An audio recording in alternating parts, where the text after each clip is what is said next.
नबूवत से पहले नबी पाक सल्लल्लाहु ताला अलैहि वसल्लम की क्या शान थी, आपका नेचर क्या था, आप लोगों के साथ में कैसे पेश आते थे, आप क्या करते थे और आप कैसे शख्स थे नबूवत के पहले। क्योंकि दोस्तों हमारे आका नबी करीम सल्लल्लाहु ताला अलैहि वसल्लम की शान मुबारक बहुत ही आला से आला है। आप जब दुनिया में तशरीफ़ लाए थे तभी आपके हाथ दुआओं के लिए उठे थे और आपकी आंखें आसमान की तरफ थी और आपके लब पर जारी था रब्बे हबले उम्मती, रब्बे हबले उम्मती। दोस्तों ये सब नबूवत के पहले की बातें हैं और कुछ ऐसे वाक़यात मैं आपके सामने पेश करूंगी जो कि नबी पाक सल्लल्लाहु ताला अलैहि वसल्लम के नेचर के बारे में आपको पता चल जाएगा कि नबूवत के पहले नबी पाक सल्लल्लाहु ताला अलैहि वसल्लम कैसे थे। क्योंकि कुछ लोग सोचते हैं कि उनको नबूवत मिली थी इसलिए ऐसे थे। नहीं, आप हमेशा से ऐसे ही थे दोस्तों। कैसे थे आपको जानना है तो चलिए बताते हैं आपको। अस्सलामुअलैकुम दोस्तों। और अगर दोस्तों अभी तक आपने मेरे चैनल को सब्सक्राइब नहीं किया, आप नए हैं तो सब्सक्राइब कर लें ताकि आपको ऐसे वीडियो और वाक़यात आगे भी मिलते रहें। दोस्तों चलिए शुरू करते हैं कि नबूवत से पहले नबी पाक सल्लल्लाहु ताला अलैहि वसल्लम कैसे थे। हज के मौके पर हर साल अरब से दूर दूर से मक्का में आते, यानी कि लोग हज के मौके पर मक्का में दूर दूर से आते थे। तो जनाब अबू तालिब अपने दोस्तों के अपने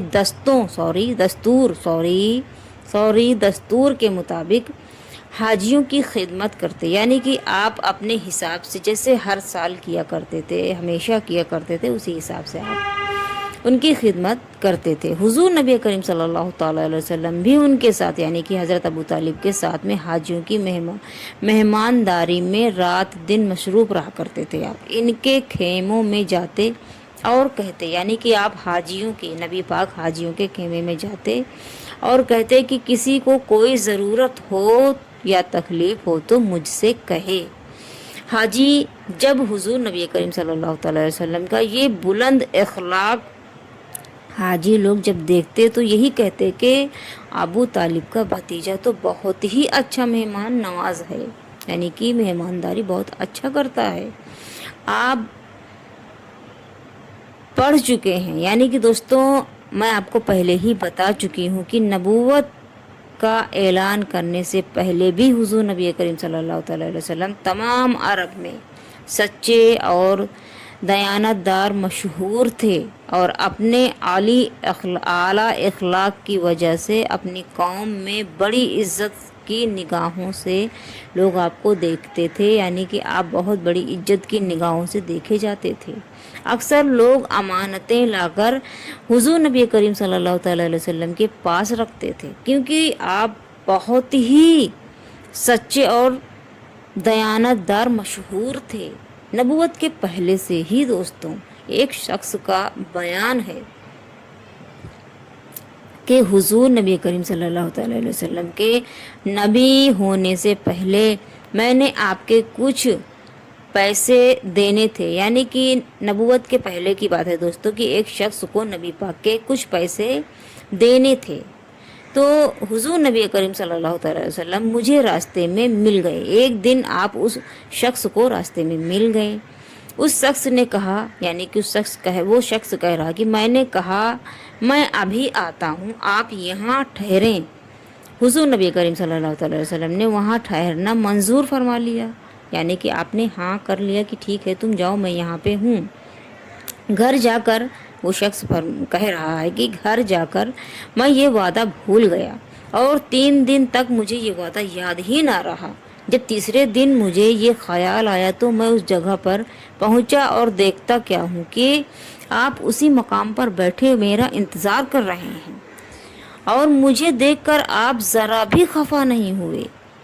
आपने मुझे एक लफ्ज़ भी कुछ नहीं कहा, सिर्फ इतना फरमाया आपने कि तुम अपना वादा भूल गए, मैं 3 दिन से इसी जगह तुम्हारा इंतज़ार कर रहा हूँ।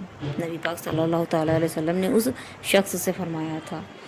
एक दिन हुजूर नबी करीम सल्लल्लाहु अलैहि वसल्लम बाज़ार में जा रहे थे। उन्होंने देखा कि एक अंधी औरत ठोकर खाकर गिर गई है और बाज़ार के लोग जो वहाँ पे मौजूद थे, जब वो औरत गिरी तो उसको गिरा हुआ देखकर लोग हंसने लगे। ये हालत देखकर हुजूर नबी करीम सल्लल्लाहु अलैहि वसल्लम की आंखों में आंसू आ गए। आपने उस औरत को उठाया और उसका हाथ पकड़कर उसके घर तक पहुंचा दिया आपने, और फिर हर रोज उस औरत के घर पका हुआ खाना खुद ले जाकर देने लगे। नबी पाक सल्लल्लाहु ताला अलैहि वसल्लम खुद उस औरत के घर में खाना ले जाकर देने लगे। एक दफ़ा हुजूर नबी करीम सल्लल्लाहु ताला अलैहि वसल्लम ने देखा कि एक मजदूर औरत लकड़ियां सर पर रखे हुए बाजार में जा रही है और बाजार वाले उसे छेड़ रहे हैं। यानी कि एक औरत बाजार से लकड़ियां लेकर जा रही हैं और बाजार वाले उसे छेड़ रहे हैं। जब हुजूर नबी करीम सल्लल्लाहु अलैहि वसल्लम ने लोगों को डांटा देखा तो जब डांटा और फरमाया शर्म करो, तुम उसकी मदद नहीं करते बल्कि उसको सताते हो। और दोस्तों, एक बार का वाकया है, एक दफ़ा बाज़ार में एक शख्स अपनी बीवी को मार रहा था एक शख्स अपनी बीवी को, और बहुत से लोग खड़े हुए तमाशा देख रहे थे। खैर, लोगों का काम है तमाशा देखना और मज़ा लेना। ईमान और इस्लाम और जो हकीकत है, जो हक है, वो कोई बोलना चाहता ही नहीं है। लेकिन हुजूर नबी करीम सल्लल्लाहु ताला अलैहि वसल्लम ने बुलंद आवाज़ से फरमाया, आपने औरत को ना मारो और बाज़ार में उसको रुसवा ना करो। औरत को मारना बहादुरों का काम नहीं है। नबी पाक सल्लल्लाहु ताला अलैहि वसल्लम ने फरमाया, जबकि कितने शख्स वहाँ पे मौजूद थे, सब मज़ा ले रहे थे, तमाशा देख रहे थे। ये आपके नबूवत के वाक़यात हैं दोस्तों। और एक दफ़ा का वाक़या है कि हुज़ूर नबी करीम सल्लल्लाहु अलैहि वसल्लम ने देखा कि एक गुलाम चक्की से आटा पीस रहा है और रो रहा है। हुज़ूर नबी करीम सल्लल्लाहु अलैहि वसल्लम आप उसके पास गए और उससे पूछा, आपने पूछा तो आपको मालूम हुआ कि वो सख्त बीमार है। यानी कि वो गुलाम बहुत ज़्यादा बीमार है, मगर अपने आका के जुल्म के सबब, यानी कि उसका मालिक इतना जालिम है, उसके जालिमाना मिजाज की वजह से वो आटा पीस रहा है। हुजूर नबी करीम सल्लल्लाहु अलैहि वसल्लम बैठ गए और उसको हटाकर खुद आटा पीस दिया और फरमाया। यानी कि दोस्तों, जब नबी पाक ने देखा कि एक शख्स बीमार है और वो आटा पीस रहा है सिर्फ अपने जालिम आका के सबब, यानी कि उसका मालिक बहुत ही जालिम था, तो आपने उसको बैठा दिया और खुद उसका आटा पीस दिया और फरमाया, जब तुझे ज़रूरत पड़े तो तू मुझे अपना आटा पीसने के लिए बुला लिया करो। आजकल के ज़माने में, खैर अस्तगफिरुल्लाह, ये नबी पाक की शान मुबारक है। ये आपका जो नेचर है वो नबूवत से पहले क्या आप हमेशा ही आप जो है अरब में सच्चे और दयानतदार मशहूर थे, हमेशा आप मशहूर थे। और दोस्तों, एक बार का वाक़या है कि अबू सुफियान का एक ग़ुलाम बीमार हो गया। हुज़ूर नबी करीम सल्लल्लाहु अलैहि वसल्लम को जब ये बात मालूम हुआ कि वो बीमार ग़ुलाम कई दिन से अकेला पड़ा है, यानी कि वो ग़ुलाम बीमार है और वो अकेला पड़ा हुआ है कई दिन से, और कोई शख्स उसकी खबर तक नहीं लिया, किसी ने खबर नहीं लेता है। नबी पाक आप फ़ौरन उसके पास गए और सारी रात उसके पास बैठे रहे।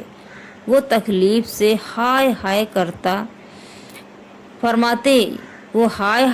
और नबी पाक सल्लल्लाहु अलैहि वसल्लम फरमाते, मत घबरा, मोहम्मद तेरे पास है, माशाअल्लाह। और एक दफ़ा का वाक़या है कि एक अमीर शख्स अपनी लौंडी को मार रहा था, यानी कि अपनी नौकरानी को एक शख्स मार रहा था और लौंडी फरियाद पुकार रही थी, यानी कि बचाओ बचाओ पुकार रही थी। हुज़ूर नबी करीम सल्लल्लाहु अलैहि वसल्लम वहाँ तशरीफ़ ले गए आप, और अमीर को ग़ुलाम से मना किया, यानी कि अमीर को जुल्म करने से मना किया, मगर वो बदतमीज़ी से पेश आया। यानी कि जो शख्स अपनी नौकरानी को मार रहा था, जब नबी पाक ने देखा कि वो मार रहा है तो आप उसके पास गए और आपने उसको मना फरमाया कि जुल्म मत करो। वो शख्स ماننے کے بجائے نبی پاک صلی اللہ تعالی علیہ وسلم سے بدتمیزی سے پیش آیا اور بولا تم میری لونڈی کے معاملے میں دخل دینے والے کون ہو؟ حضور نے فرمایا میں ایک مظلوم عورت کے معاملے میں ضرور دخل دوں گا۔ اس کے بعد حضور نبی کریم صلی اللہ تعالیٰ علیہ وسلم اپنے گھر آپ تشریف لے کر چلے گئے، مگر آپ ساری رات نہ سو سکے۔ آپ ساری رات پریشان تھے، بار بار فرماتے، آپ ساری رات میں بار بار وہی فرماتے تھے کہ اس قوم کا کیا انجام ہوگا، اس قوم کا جو کمزور عورتوں پر ظلم کرتی ہے، کاش میں اس لونڈی کے لیے کچھ مدد کر سکتا۔ نبی پاک صلی اللہ تعالیٰ علیہ وسلم بار بار یہ رات میں فرما رہے تھے۔ جب حضرت خدیجہ رضی اللہ تعالیٰ عنہا نے حضور نبی کریم صلی اللہ تعالیٰ علیہ وسلم کو اتنی تکلیف میں دیکھا، ان کی یہ تکلیف دیکھی تو عرض کیا، یعنی کہ حضرت خدیجہ نے عرض کیا، یا رسول اللہ صلی اللہ تعالیٰ علیہ وسلم آپ بے آرام نہ ہوں، میں صبح اس لونڈی کو خرید کر آزاد کر دوں گی۔ جب حضور نبی کریم صلی اللہ تعالیٰ علیہ وسلم نے یہ سن کر آپ بے حد خوش ہوئے۔ صبح کو حضرت خدیجہ نے بھاری رقم ادا کر کے اس لونڈی کو خرید کر اسے آزاد کر دیا۔ اور ایک دفعہ کا واقعہ ہے کہ حضور نبی کریم صلی اللہ تعالیٰ علیہ وسلم نے دیکھا کہ ایک بوڑھا غلام باغ میں پانی دے رہا ہے، لیکن اس بوڑھے کا حال یہ ہے کہ جب وہ کنویں میں سے پانی نکالتا ہے تو اس کے ہاتھ کانپتے ہیں۔ جب حضور نبی کریم صلی اللہ تعالیٰ علیہ وسلم نے یہ دیکھا تو اس کے پاس آپ تشریف لے گئے اور ڈول لے کر خود پانی نکالنے لگے کنویں سے آپ، اور باغ کو سیراب کر دیا، یعنی کہ اس بوڑھے سے نبی پاک نے ڈول لے لیا اور آپ نے خود کنویں سے پانی نکالا اور پانی نکال کر باغ میں آپ نے پانی دیا، باغ کو سیراب کر دیا۔ اور فرمایا، یعنی کہ نبی پاک نے جب باغ میں پانی دے دیا، اس کے بعد میں اس بوڑھے سے آپ نے فرمایا کہ آئندہ جب باغ کو پانی دینا ہو تو مجھے بلا لیا کرو۔ اور ایک دفعہ کا واقعہ ہے کہ حضور نبی کریم صلی اللہ تعالیٰ علیہ وسلم نے ایک بچے کو دیکھا جو سردی سے کانپتا ہوا جا رہا تھا، کوئی گرم کپڑا اس کے بدن پر نہیں تھا۔ جب حضور نبی کریم صلی اللہ تعالیٰ علیہ وسلم نے اس کو دیکھا اور اس کے پاس گئے اور حال پوچھا، یعنی کہ اس بچے سے اس کا حال پوچھا، تو بچے نے کہا میں ایک یتیم غلام ہوں اور میرا آقا مجھ پر بہت ظلم کرتا ہے۔ یہ سن کر حضور نبی کریم صلی اللہ تعالیٰ علیہ وسلم کی آنکھوں میں آنسو آ گئے۔ اسے ایک کپڑا اور اڑایا نبی پاک نے اور تسلی دی۔ دوسرے دن دیکھا کہ وہی بچہ بہت بھاری بوجھا اٹھائے ہوئے جا رہا ہے اور اس کی گردن اس بوجھ کی وجہ سے دوہری ہوتی جا رہی ہے، یعنی کہ لٹکتی جا رہی ہے۔ حضور نبی کریم صلی اللہ تعالیٰ علیہ وسلم نے اس بچے کا بوجھ اپنے کاندھے پر، جب نبی پاک نے دیکھا اس بچے کو اس حالت میں تو اس کا بوجھ آپ نے اپنے کاندھے پر رکھ لیا اور جہاں اس کو جانا تھا وہاں پہنچا دیا آپ نے، اور پھر فرمایا اے بچے، محمد کو اپنی تکلیف میں یاد کیا کرو۔ ایک دفعہ کا واقعہ اور ہے دوستوں کہ حضور نبی کریم صلی اللہ تعالیٰ علیہ وسلم کو معلوم ہوا کہ ایک یہودی غلام سخت بیمار ہے۔ حضور نبی کریم صلی اللہ تعالیٰ علیہ وسلم اس کو دیکھنے کے لیے اب تشریف لے گئے، اور تو اندھیرے کی وجہ سے، یعنی کہ جب آپ تشریف لے گئے اس غلام کو دیکھنے کے لیے تو اندھیرا تھا، اس اندھیرے کی وجہ سے اندھیرا بہت تھا اور وہ غلام کپڑے اوڑھے لیٹا تھا۔ اس نے حضور نبی کریم صلی اللہ تعالیٰ علیہ وسلم کی آواز سنی تو کہا کہ کیا میرے آقا نے کسی غلام کو میرے خدمت کے لیے بھیجا ہے؟ یعنی کہ دوستو اس نے دیکھا نہیں، صرف آپ کی آہٹ اور آپ کی آواز سنی۔ تو اس غلام نے کہا کہ کپڑے ڈالے ہوئے لیٹا تھا، تو اس نے کہا کہ کیا میرے آقا نے کسی غلام کو میری خدمت کے لیے بھیجا ہے؟ حضور نبی کریم صلی اللہ تعالیٰ علیہ وسلم نے فرمایا ہاں میں تیرے خدمت کے لیے آیا ہوں۔ پھر حضور نبی کریم صلی اللہ تعالیٰ علیہ وسلم آپ رات بھر اس غلام کے پاس رہے اور اس کی خدمت کرتے رہے، یعنی کہ دیکھ بھال کرتے رہے۔ حضور نبی کریم صلی اللہ تعالیٰ علیہ وسلم دوستو بچپن اور جوانی میں بھی شرک، بت پرستی سے ہر پرہیز کرتے تھے، یعنی کہ دوستو آپ بچپن سے، جوانی سے لے کر، جوانی میں ہی نہیں بچپن سے ہی آپ بت پرستی کرنے سے پرہیز کرتے تھے، منع کرتے تھے اور اور کسی کو ایسا کرتے دیکھتے تو منع فرماتے تھے آپ۔ کوئی اگر بت کو پوجتا تھا تو نبی پاک صلی اللہ تعالیٰ علیہ وسلم اس کو منع فرماتے تھے۔ ایک دفعہ قریش نے بتوں کے چڑھائے ہوئے کھانے کو لا کر نبی پاک صلی اللہ تعالیٰ علیہ وسلم کے سامنے رکھ دیا تو حضور نبی کریم صلی اللہ تعالیٰ علیہ وسلم نے اس کھانے کو کھانے سے صاف منع کر دیا، انکار کر دیا آپ نے۔ حضور نبی کریم صلی اللہ تعالیٰ علیہ وسلم کو شروع سے ہی بتوں سے نفرت تھی۔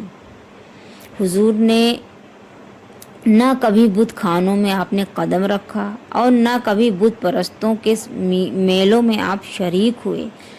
نبی ہونے سے پہلے بھی آپ کے دوست نہایت نیک اور اخلاق والے لوگ تھے۔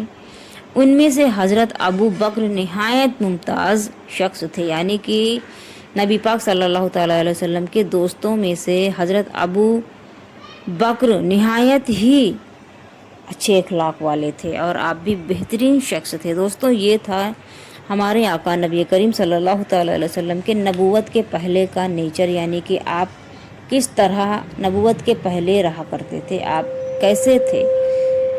امید ہے دوستوں کہ آپ کو یہ میری ویڈیو پسند آئی ہوگی، اور دوستوں اگر آپ کو میری ویڈیو پسند آئی ہو تو آپ میرے چینل کو سبسکرائب کر کے میری ویڈیو کو لائک شیئر اینڈ کمنٹس کرتے ہیں۔ دوستوں انشاءاللہ تعالی اگر آپ میرے چینل کو سبسکرائب کرتے ہیں تو ایسے ہی ویڈیوز اور واقعات میرے چینل پر آپ کو ملتے ہی رہیں گے۔ اور دوستوں میرے جتنے واقعات ہیں سب اللہ اور ان کے رسول کے درمیان ہیں، یعنی کہ قرآن اور حدیث سے ہیں، کوئی بھی واقعہ آپ کو غلط نہیں ملے گا۔ دوستوں اگر کوئی بتانے میں سمجھانے میں مجھ سے کوئی غلطی ہوئی ہو تو میں معذرت چاہوں گی۔ اللہ حافظ۔